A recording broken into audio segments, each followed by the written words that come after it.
어디 있는지 혹시 아십니까? 영국이 가지고 있다고 합니다. 남아프리카 공화국에서 해변가에서 발견됐대요. 바닷가 다니실 때 모래만 보지 마시고 다이아몬드 있나 한번 찾아보십시오. 발견될 때 크기가 3100캐러트짜리라고 합니다. 너무 커서 이해가 안 되시죠? 사람 어른 머리만한 다이아몬드입니다.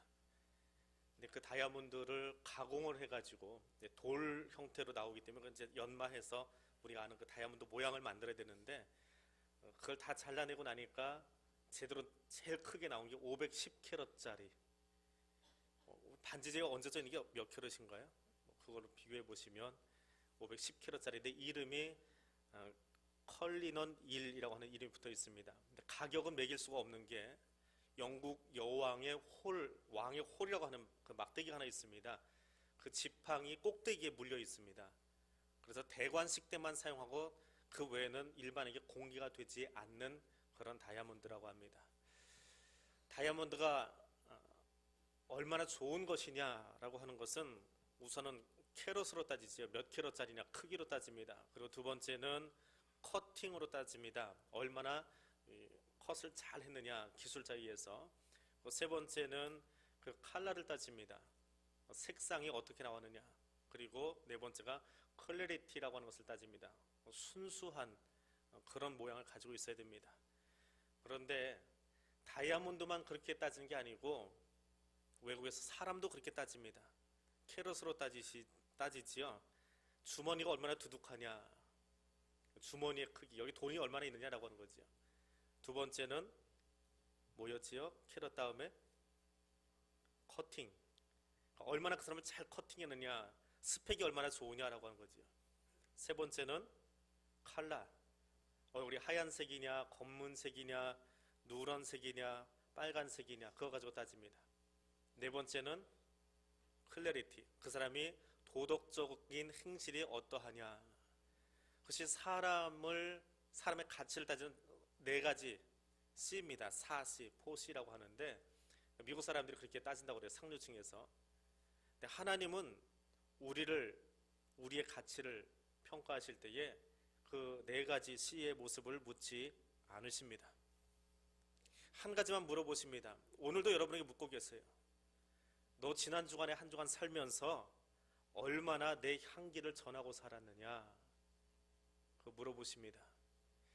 지난 한 주간 내 향기를, 예수의 향기를 내 몸 안에, 내 삶 속에 간직하려고 얼마나 몸부림쳐 보았느냐 물어보십니다. 얼마나 몸부림치셨습니까? 그 모습들 어떻게 살아가느냐라고 하는 가장 큰 이야기가 성경에, 특별히 잠언의 말씀을 통해서 우리에게 들려주고 있습니다. 잠언은 히브리 지혜 문학에 있어서 아주 중요한 위치를 차지하고 있습니다. 아주 오랜 시간 동안 그들의 삶 속에서, 그 민족의 삶 속에서 가지고 있었던 지혜의 총화라고도 부를 수 있습니다. 단지 얼마나 의롭게 사느냐, 얼마나 도덕적으로 사느냐라고 하는 이야기가 아니라 어떻게 하나님을 향해서 살아가고 있느냐라고 하는 것을 적어놓은 책입니다. 우리는 쉽게 31장짜리 책이니까 한 달에 성경 다는 못하지만 잠언이라도 일독하자 그러면서 우리 아이들에게, 교회학교 아이들에게 종종 이 책을 읽히곤 하는데, 잠언의 원래 목적은 왕제 교육을 시키기 위한 겁니다. 다음 왕이 될 사람이 어떤 가치관과 어떤 마음을 가지고 나라를 다스려야 될 건가라고 하는 왕제 교육 지침서입니다. 아이들을 그런 마음으로 잠언을 읽게 해주시면 좋을 것 같습니다. 그래서 단지 잠언은 인생의 교과서가 아닙니다. 게으른 자여 계매기로 가서 그 하는 것을 보고 배워라, 부지런해라, 그 정도로 읽을 책이 아니더라라고 하는 것입니다. 특별히 25장 이후에 나오는 이야기는 인생을 여러 가지 비유에 비추어서 설명하면서 어떻게 살 것인가, 특별히 오늘 읽은 27장은 한 구절 한 구절이 사실은 책 한 권을 써야 될 정도로 이야기가 굉장히 방대한 내용들입니다. 특별히 오늘 2절의 말씀은 처신에 관한, 처세술에 관한 이야기지요. 서점에서 제일 많이 팔리는 책이, 최근에 가장 많이 팔리는 책이 처세술입니다. 그만큼 세상 사는 게 힘들기 때문에 어떻게 처신해야 될지 잘 몰라서 책으로 만들어낸 것이지요. 예전에는 그냥 할아버지 무릎 앞에서 배웠으면 됐습니다. 동네 나가면 다 우리 집안 어른이니까 진지 잡수셨습니까? 인사해라. 그게 처세의 전부였습니다. 근데 지금은 워낙에 사람들이 약삭빠르게 돌아가니까 거기서 어떻게 하면 손해보지 않고 내 걸 더 많이 챙기고 그러면서 살아갈까, 그 이야기가 써있는 게 처세술이에요. 근데 하나님의 처세술은 어떻게 되어 있습니까? 오늘 그 처세술은 간단합니다. 잠언 1장 7절에 나오는 이야기, 여호와를 경외하는 것이 지식의 근본인데 그것을 내가 어떻게 살아갈 것이냐, 그걸 설명해 놓은 거예요. 하나님을 경외해야 된다. 그게 잠언의 전체 주제인데, 경외하는 게 무엇입니까? 노예가 주인을 두려워하듯이 그렇게 두려워하는 것이 아니라 아들이 아버지를 대하는 그 자세, 히브리어로는 레시트라고 하는데 그 자세로 살아가라라고 하는 거예요. 오늘 아버지 두려워하는 아들들이 있습니다. 하도 아버지한테 얻어맞고 살아가지고 좀 잘못된 가정이지요. 그런 모습을 이야기하는 것이 아니라 아들이 아버지의 그림자를 밟지 않고 아버지를 존경하고 존중하고 그 살아가는 그 마음, 그게 경외하는 거예요. 마찬가지로 성도가 하나님을 향해서 그 마음으로 살아가야 되는데, 그럼 그 처세를, 그 처신을 우리가 사는 이 땅에서 어떻게 하고 살아가느냐, 그 레시트의 삶을 어떻게 살아가느냐, 이전은 이렇게 이야기합니다. 타인으로 하여금 너를 칭찬하게 하고 내 입으로 말며, 외인으로 내 집 바깥에 있는 사람으로 하여금 너를 칭찬하게 하고 내 입술로는 말하라. 이게 전부입니다. 이게 하나님이 가르쳐주신 처세술의 전부예요. 이걸 조금만 더 설명해 드리는 것이 오늘 설교일 뿐입니다. 하나님의 처세술은 간단합니다.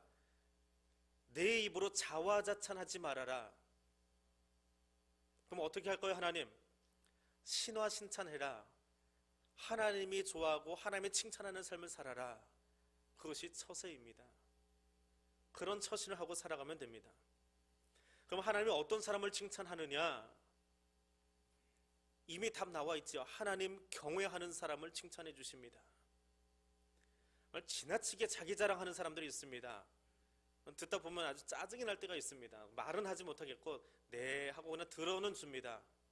얼굴 표정 바꾸면 안 돼요. 그런 사람들 앞에서 얼굴색 바꾸면 왼수되는 겁니다. 그냥 웃으면서 네 해줘요. 그게 요즘 처세입니다.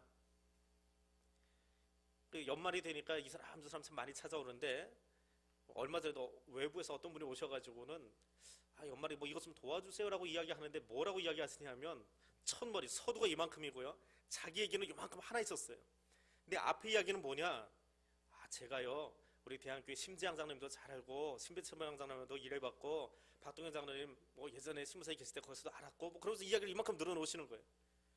그래서 그분들 아는 거하고 나하고 무슨 상관이에요 대체. 그래서 저는 그럼 물어봅니다. 대뜸 물어봅니다. 그분한테 안 물어봐요. 거기서는 네 하고 웃어야지요. 그래서 어떻게 화를 냅니까? 딱 나가시면 그냥 장로님한테 전화해요. 큰 장로님한테 전화해요. 장로님, 이런 분이 장로님 이름 대고 왔다 근데 혹시 아세요? 그러면 글쎄 전국 일 하다가 언제 지나갔나 보지 나 잘 몰라. 그걸로 끝이에요.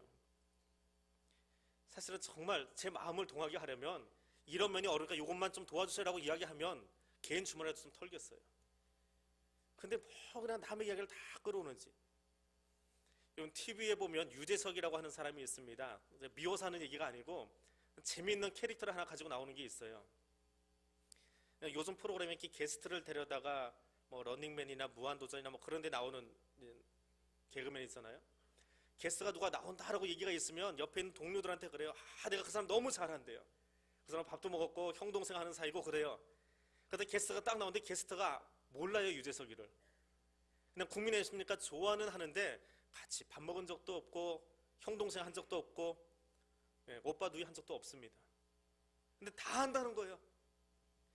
그래서 이제는 TV 보면서 혹은 옆에 있는 그 패널들도 동일하게 생각을 합니다. 유재석이 누가 안다 그러면 에이, 또 그러는 거지 뭐. 네가 아는 게 그런 거지. 근데 저도 유재석처럼 이야기해 볼까요? 저도 박근혜 대통령 아주 잘합니다. 나이도 알고 어느 정당 소속이고 누구 딸이고 지금 뭐 하고 있는 사람인지 너무 잘 압니다. 문제는 박근혜 씨가 저를 몰라요. 그게 자화자찬이에요. 다른 사람하고 상관없습니다. 내 입술로 나를 자랑하다 보면 자기 망신 떠는 날이 생기게 되어지더라라고 하는 것입니다. 나에 대한 평가 내 입술로 하지 말아라라고 하는 것입니다. 다른 사람이 하게 되어 있습니다. 그렇다고 다른 사람 의식하면서 마땅히 해야 될 일도 하지 못하고 사는 그런 것을 하나님이 요구하시는 것은 아닙니다. 잠언에서 말하는 우리 처세의 가장 기본은 하나님을 내 아버지 대하듯이 그 자세로 살아가라. 하나님 경외하는 모습으로 살아가라. 그러면 하나님이 너를 칭찬할 것이다. 그러면 하나님이 너를 왕으로 세워갈 것이다. 왕제 교육을 시키면서 이 땅에서 너를 쓸 것이다 라고 잠언을 통해서 우리에게 이야기해 주고 있습니다. 세상 사람들은 우리의 캐러스, 주머니에 두둑함, 혹은 우리의 칼라, 피부에 얼마나 미용이 잘 되어 있는지, 혹은 우리의 클래리티에 의해서 결정을 합니다. 하나님은 그런 것 보지 않으십니다. 우리 얼굴 모양이, 얼굴 색깔이, 우리 주머니가 어떠하든지 아무 상관없이 그냥 나 한 사람, 내 존재 자체만으로도 기뻐해 주시는 그분이 하나님이신 것을 기억하고 그 하나님을 경외하는 삶 살아가실 수 있기를 원합니다. 두 번째로 하나님이 칭찬하는 사람은 하나님을 생각만 해도 행복해하는 사람, 하나님을 생각만 해도 행복해하는 사람을 칭찬했습니다. 사람은 자기 공로를 쌓으려고 합니다. 일을 이만큼 해야 돼요. 일을 참 많이 해야 됩니다. 뭔가 사람들에게도 보여줘야 되고 나도 뭔가 이게 업적이 쌓여야 잘한 것으로 보여집니다. 회사 생활은 그렇게 해야 돼요. 구분하셔야 됩니다. 그런데 그 일에 그렇게 사람이 빠져있는 이유가 무엇입니까? 공로주의가 그 안에 있고요. 또 하나는 하나님이 그 중심에 없으면 일에 빠져들어갑니다.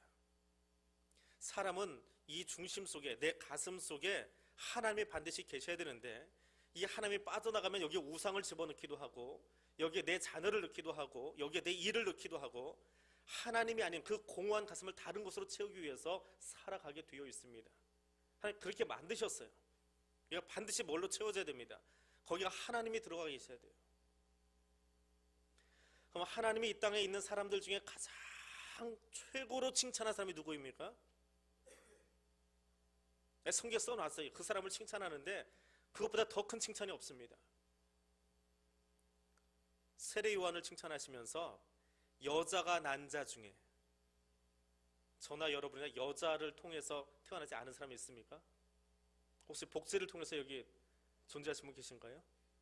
뭐 22세기나 23세기는 모르겠지만 다 여인의 몸을 통해서 나왔지요. 엄마를 통해서 나왔습니다. 그 여인의 몸을 통해서 난 자 중에 이 사람보다, 요한보다 더 큰 사람 없다. 얼마나 칭찬하신 거예요?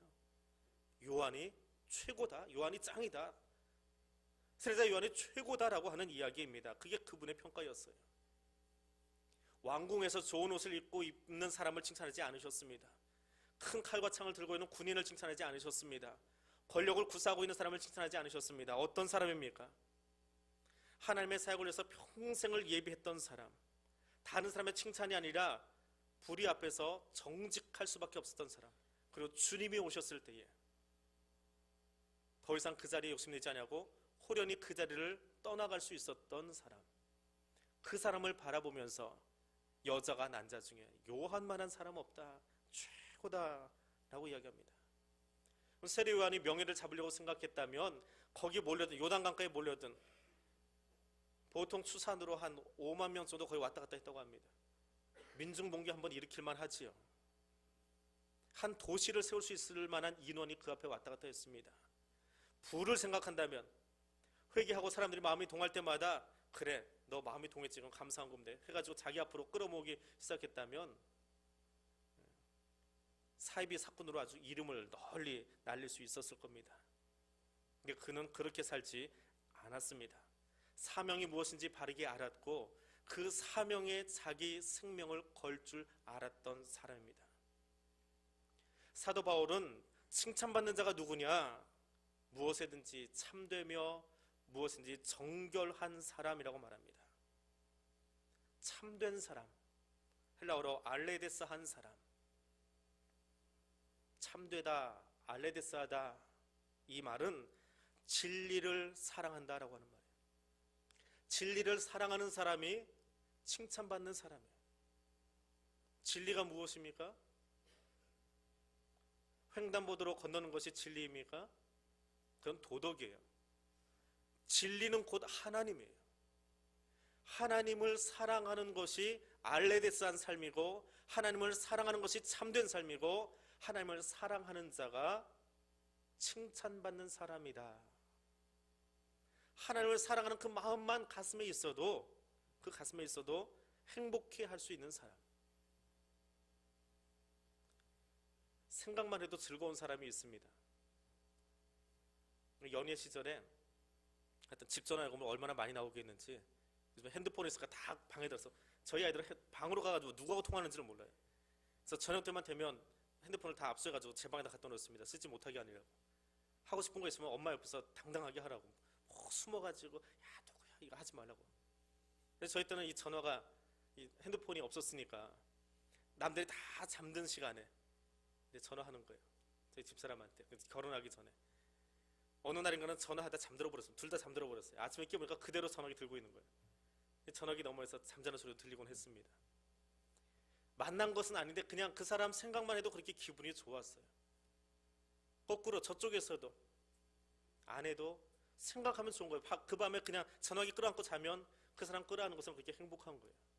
근데 하나님이 그 사람을 칭찬하시라는 거예요. 하나님을 생각하는 것만으로도 행복해 할 줄 아는 사람. 뭔가 일을 열심히 해야만, 뭔가 많은 업적을 세워놔야만, 아 잘해서 하나님 칭찬해 주시겠지, 이렇게 하면 머리 쓰다듬어 주겠지. 이제 하와실 때문에 저희 집에 오시는 분들은 알 거예요. 저희 집 강아지가 조금 익숙한 사람 앞에 하는 행동이 하나 있습니다. 가지고 놀라고 그 망가진 슬리퍼 한 짝, 그러니까 두 개죠. 그걸 마당에다 그냥 던져놨습니다. 근데 그걸 입에 물고 와서 끄렁끄렁 거릴 때가 있어요. 나 너 좋아하는 거예요. 자기 좀 쓰다듬어 달라는 거예요. 근데 그냥 끄르릉 해도 되는데 꼭 뭔가를 물고 와요. 없으면은 하다못해 떨어진 감이라도 하나 물고 와가지고, 옆집에서 떨어진 감이라도 물고 와서 앞에다 들고 끄르릉 거립니다. 자기 만져달라고.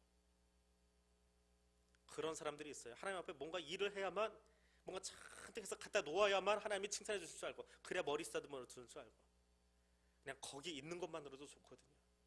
그가 나를 생각해 주는 것만으로도 행복하거든요. 그 사람을 하나님이 칭찬하십니다. 그렇게 하나님을 마음에 품고 행복한 삶 사는 여러분 될 수 있기를 원합니다. 세 번째로 하나님이 칭찬하시는 사람은 이웃을 사랑하는 사람이에요. 듣고 보니 다 아는 말이지요. 하나님은 눈에 보이지 않습니다. 그리스도가 눈에 보이지 않습니다. 그래서 눈에 보이지 아니하는 하나님을 우리가 보고 사랑할 수 있도록 이웃을 우리 옆에 허락해 주셨습니다. 나만 생각하는 것이 아니라 다른 사람을 생각하고 그들에게 나눌 수 있는 삶을 살아가도록 허락해 주셨습니다.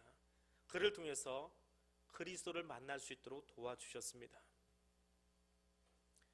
세계에서 제일 큰 무덤이 어디 있는지 아십니까?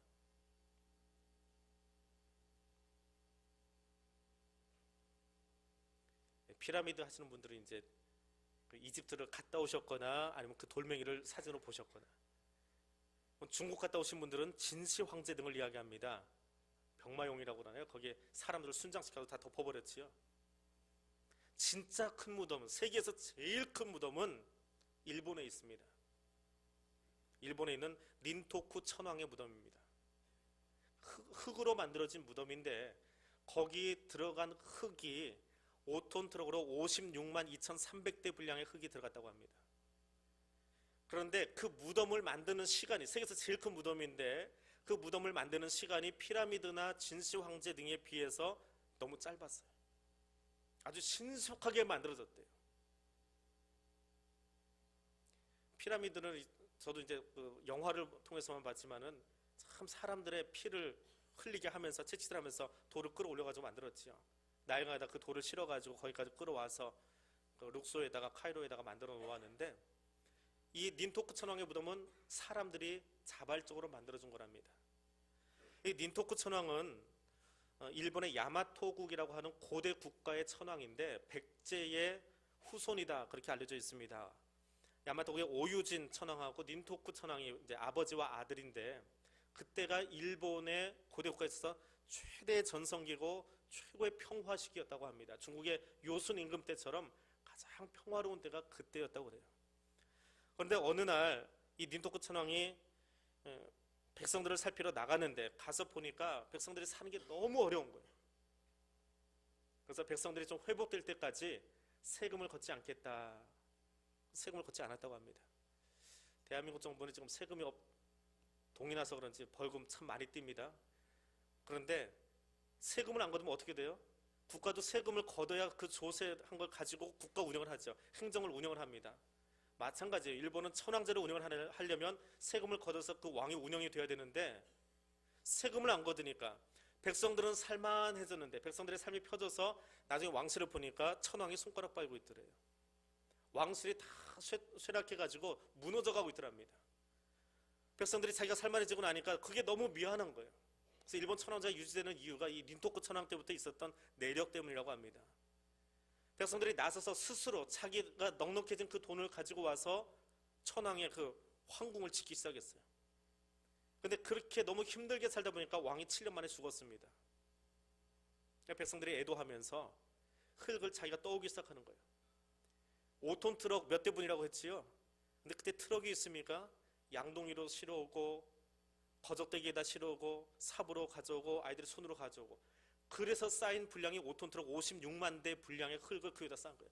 이게 우리가 사랑하는 왕의 능입니다. 하나님 우리가 그렇게 살기를 원하고 있습니다.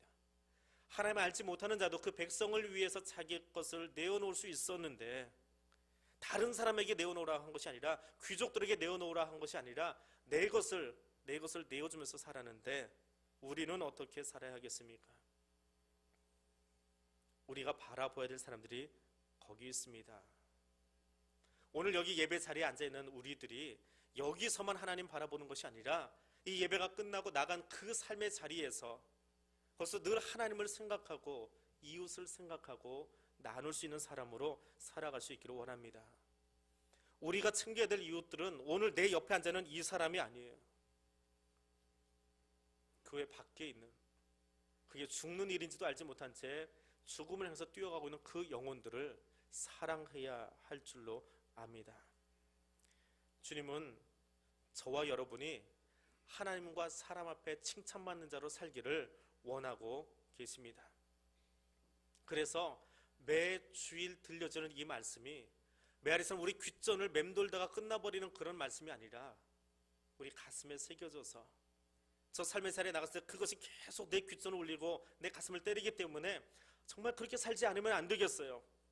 지난 주간에 들었던 말씀이, 오늘 새벽에 묵상했던 말씀이 내 가슴을 자꾸 아프게 해서 나로 하여금 채찍질해서 그대로 살아야만 되겠어요. 그래서 구체적으로 이웃에게 실천하면서 살아갈 수 있는 사람이 되기를 원하고 계십니다. 그것이 율법의 완성입니다. 듣는 것이 아니라 나가서 실천하는 것입니다. 그 사람은 내 가치가 무엇인지 잘 알기 때문에 내가 어떤 옷을 입어서 어떤 모양을 하고 있어서 사랑하는 것이 아니라 그냥 벌거벗은 모습 그 자체로 하나님이 사랑하시기 때문에 그것이 나의 가치이기 때문에 또 그렇게 사랑하는 자들이 저 밖에서 주님을 알지 못하고 있기 때문에 그들을 향해서 나가서 외칠 수 있는 사람입니다. 그리고 하나님은 우리가 보다 구체적으로 살아가기를 원하고 계십니다. 세상이 가치를 따질 때 아주 구체적입니다. 캐로스로 따지고 칼라로 따지고 클래리티로 따지고 커팅으로 따지고 구체적이에요. 그리스도인도 마찬가지입니다. 말씀을 들었는데 맞아 사랑해야지 그러고 끝나면 세상만도 못한 거예요. 좀 더 구체적이기를 원합니다. 그래서 이번 주에는 숙제를 내드리겠습니다. 숙제는 두 가지입니다. 첫 번째는 우리 교회 안에서 혹은 여러분 옆에 있는 사람들 중에서 한 번도 옆에 가서 같이 식사하지 못했던 사람들이나 만나지 않았던 사람들 찾아가셔서 손잡고 사랑합니다 라고 고백하십시오. 립 서비스는 하지 마십시오. 그 사람한테 가긴 가야 되겠는데 아직 마음이 동하지 않으십니까? 일주일 내내 새벽 제단 쌓고 금요일날 기도하시고 찾아가셔서 사랑한다고 말씀하십시오. 두 번째 숙제입니다. 차 한 잔 같이 나누시기를 바랍니다. 차를 마시는데 내가 친한 사람과 같이 가서 카페에서 차 마시고 있어요. 근데 이 사람 차값 낼 줄 아는 거 아닙니다. 그거는 누구나 할 수 있습니다. 세상은 이미 시작했습니다. 내가 알지 못하는 사람인데 가난한데 그래서 이 카페에 들어올 만한 형편이 안 되는데 내 거 한 잔 사오면서 한 잔을 더 사가지고 나와서 모르는 사람을 위해서 한 잔을 놓고 갑니다. 혹은 다음 사람을 위해서 돈을 미리 지불해 놓고 나가기도 합니다. 내가 같이 차 마시는 나의 친구, 나의 가족이 아니고 다른 사람을 위해서, 내가 알지 못하는 또 다른 사람을 위해서 차 한 잔 사주십시오. 카페에 들어갔다 옆에 있는 테이블에 있는 사람에게 차 한 잔 사주십시오. 혹 그 사람이 나한테 작업거나 하는 눈빛으로 바라보신다면 그렇게 이야기하세요. 이번 주한 저희 교회 숙제라서 하는 겁니다. 예, 그렇게라도 하십시오. 두 가지 숙제를 하시기 바랍니다. 지금까지 인사 한 번도 나누지 못했던 우리 교회 700여 출석하는 성도들 중에 한 번도 찾아가지 못했던 사람에게 찾아가셔서 사랑한다고 이야기하시고, 세상 가운데 나가셔서 누군가 처음 만난 그분에게 숙제를 해야 되니까 한 잔 맛있게 드십시오라고, 커피가 되었건 녹차가 되었건 뭐 인스턴트 커피가 되었건 상관없습니다. 차 한 잔 꼭 사주시기를 바랍니다. 그래서 그 칭찬받는 모습이 내 안에서만 아니라 우리끼리만이 아니라 세상을 향해서, 그리고 하나님 보시기에 잘했다라고. 다음 주에 숙제 검사하겠습니다. 얼마나 숙제 잘하셨는지. 3부에는 제가 설교를 못해서 3부 분들에게는 소문 내주시고 이야기해 주시고, 다음 주에 숙제 검사 한번 해보겠습니다.